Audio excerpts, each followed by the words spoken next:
नमस्कार दोस्तों। बहुत ही दुखद न्यूज़ के साथ आप शायद सब जान चुके होंगे कि लता मंगेशकर हमारे बीच नहीं रही हैं। वो 92 इयर्स की थी और इतनी ज़्यादा रिवर्ड और इतनी नोन वोकलिस्ट थी जिन्होंने जनरेशन्स ऑफ आर्टिस्ट को जो है इंस्पायर करा है। उनको कोविड-19 हो चुका था और वो मुंबई के ब्रीच कैंडी हॉस्पिटल में लास्ट मंथ से काफ़ी ज़्यादा बीमार थी। उनको निमोनिया हो गया था और वो अब हमारे बीच नहीं रही हैं। तो एक ट्रिब्यूट के साथ जानेंगे कि लता मंगेशकर, जिन्हें हम ताई आई लता दीदी के नाम से भी जानते हैं, एक कितनी डिस्टिंग्विश्ड और इम्पॉसिबल प्रोलिफिक आर्टिस्ट हैं। तो जानते हैं। लता मंगेशकर जी को सुनकर जब गुलाम अली खां भूल गए थे राग यमन, इसके बारे में थोड़ा सा जानते हैं। देखिए, इन्होंने इस तरीके की अकम्पलिशमेंट कर ली थी अपनी परफेक्शन की हिंदी म्यूज़िक में कि गुलाम अली साहब ने एक दिन कहा था कि कमबख्त गलती से भी बेसुरा नहीं गाती हैं। और बहुत ही ज़्यादा मतलब वो उनसे खुश रहते थे। थ्रू आउट लाइफ जो है मंगेशकर जी एक्सेलेंस की तरफ जा रही थी और डेकेड से डेकेड इम्प्रूव करती जा रही थी। और उनके अंदर मतलब एक जीनियस था गायकी का। और उनका जो बॉन्ड था लिसनर्स के साथ वो भी बहुत ज़्यादा था। तकरीबन 25,000 के करीब करीब वो गाने गा चुकी हैं और हर टाइप की डिसिप्लिन हो या किसी भी टाइप का जॉनरा हो। देखिए, जब भी हम कोई जो गाना बनता है वो एक टीम एफर्ट से बनता है, लेकिन उनकी ब्रिलियंस इतनी ज़्यादा थी कि वो जो है उनकी एफर्ट्स जो ऐसे लगता था कि सिर्फ उन्हीं का उनका है। और उनका जो है इंडिया पाकिस्तान जो है, हमारी बहुत ज़्यादा एनोमोसिटी है, बहुत ज़्यादा हम लड़ाई करते हैं इंडिया पाकिस्तान में, लेकिन यूनानिमसली हम एग्री करते थे एक ही चीज़ पे, उनकी एक्सेलेंस ऑफ वॉइस पे।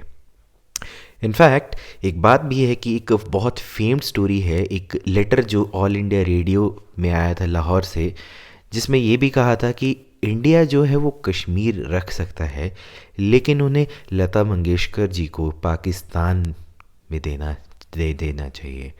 उनके बहुत ज़्यादा फैंस जो है सरहद के उस पार जो थे वो काफ़ी ज़्यादा हैं। और उनका बहुत ज़्यादा जो एक स्पेशल बॉन्ड है दो कंट्रीज़ के बीच में वो बहुत ज़्यादा था। नूर जहाँ जो एक बहुत ज़्यादा आइकनिक सिंगर थे, वो मंगेशकर को काफ़ी ज़्यादा एडमायर करती थी। और उन्होंने एक चीज़ भी कही थी कि लता तो लता है, मेरी नज़र में लता जी की तरह कोई आज तक पैदा ही नहीं हुआ। जैसे ही हमें ये न्यूज़ मिली तो आप ट्रेंडिंग जो ट्विटर पे देखते हैं तो उसमें पाकिस्तान में भी Lata Mangeshkar rest in peace legend, ये बहुत ज़्यादा चीज़ें हैं। तो चलिए थोड़ा जानते हैं कि मंगेशकर जी का जो चाइल्डहुड है वो कहाँ से स्टार्ट हुआ। मंगेशकर जी जो हैं इंदौर के सिख निगबरहुड में पैदा हुए थे और कोल्हापुर में एक म्यूज़िकल फैमिली में उनका सारा लालन पालन हुआ। उनके फादर मास्टर दीनानाथ मंगेशकर जो थे वो भी एक म्यूज़िक थे और ग्वालियर घराने से, जो कि बहुत ही पुराना जो घराना है, उसका एक ड्रामा कंपनी चलाते थे। वो लता के पहले गुरु थे और स्कूल के दिनों से ही उनकी म्यूज़िक की तरफ काफ़ी ज़्यादा रुचि थी। वो सिर्फ 5 वर्ष की थी और वो यंग आशा भोसले को साथ में जो है ले जाती थी और वहीं से उन्होंने जो है काफ़ी ज़्यादा अपने शुरू कर दिया था। घर पे भी वो काफ़ी ज़्यादा अपने फादर साहब को सुनते थे और स्टूडेंट्स के साथ उनका काफ़ी ज़्यादा अच्छा रहता था। तो एक दिन उनके फादर साहब ने जो है उनको स्पॉट किया कि वो अपने उन्हीं के कुछ स्टूडेंट्स को जो है करेक्ट कर रहे हैं। तो वो बहुत ज़्यादा अचंभित रह गए कि इतना छोटा सा बच्चा जो है कैसे करेक्ट कर सकता है। इसलिए उन्होंने डिसाइड किया कि वो क्लासिकल म्यूज़िक लता जी को सिखाएंगे। लेकिन उनकी जो है अनटाइमली डेथ होगी और इसकी वजह से है 13 साल की उम्र में ही लता जी को काम करना लग पड़े। ठीक है। तो देखिए दोस्तों, उनका फर्स्ट ब्रेकअप हुआ। अब देखिए, मास्टर विनायक जो थे वो काफ़ी ज़्यादा फैमिली क्लोज फ्रेंड थे और वो ओनर थे नवयुग चित्रपट मूवी कंपनी के, जो कि उन्होंने उनकी फैमिली जो है लता जी की काफ़ी ज़्यादा उन्होंने टेक केयर करे।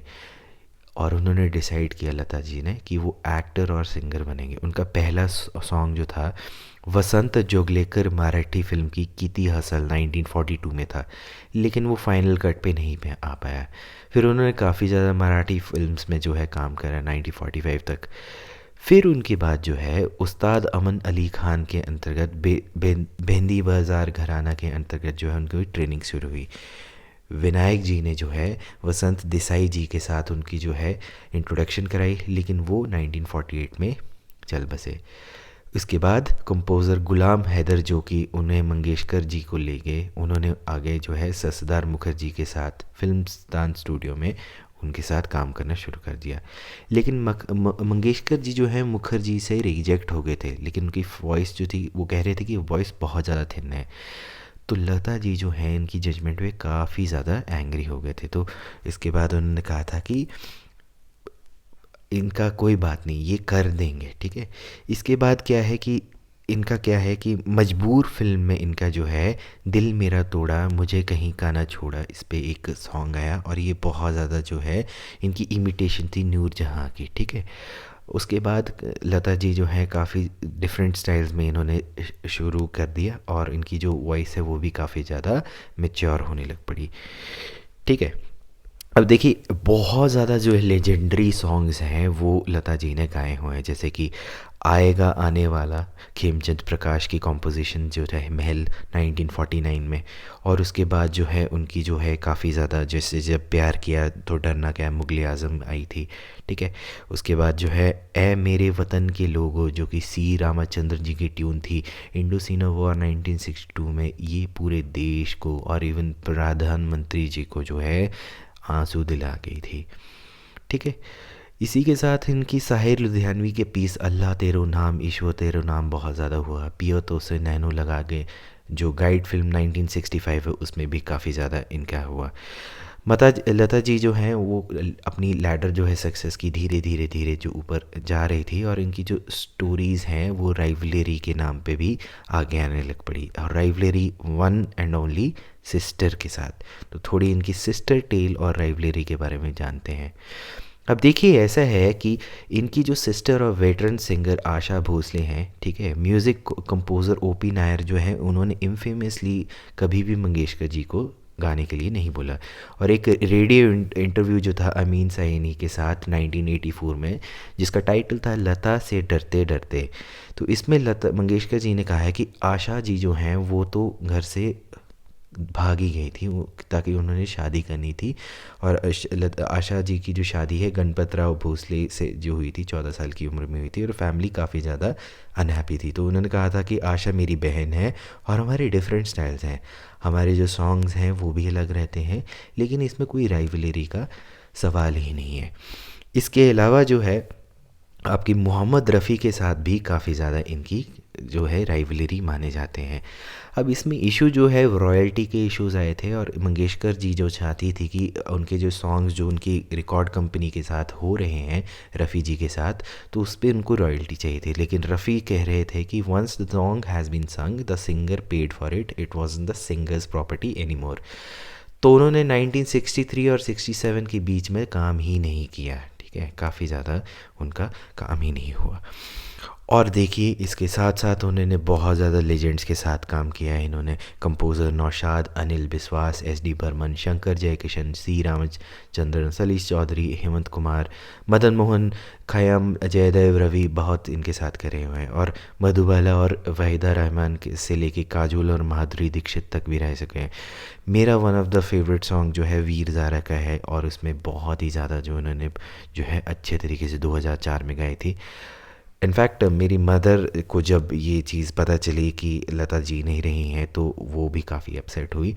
और लुक्का छुपी जो है रंग दे बसंती 2006 का मदर्स का काफ़ी ज़्यादा एक फेवरेट रहता है। उनको काफ़ी ज़्यादा अवार्ड जो हैं वो मिल चुके हैं। 1969 में पद्म भूषण, 99 में पद्म विभूषण, 89 में दादा साहब फाल्के अवार्ड, 97 में महाराष्ट्र भूषण अवार्ड, 99 में एनटीआर नेशनल अवार्ड और 2001 में भारत रत्न।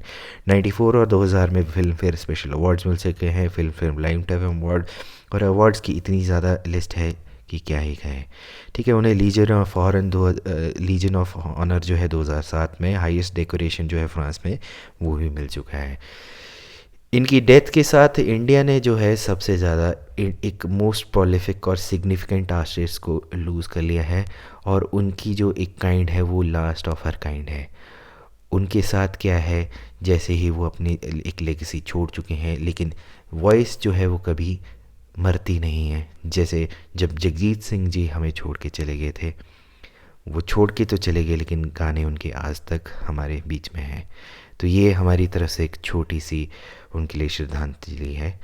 आपसे फिर से मुलाकात होगी। ओम शांति, नमस्कार।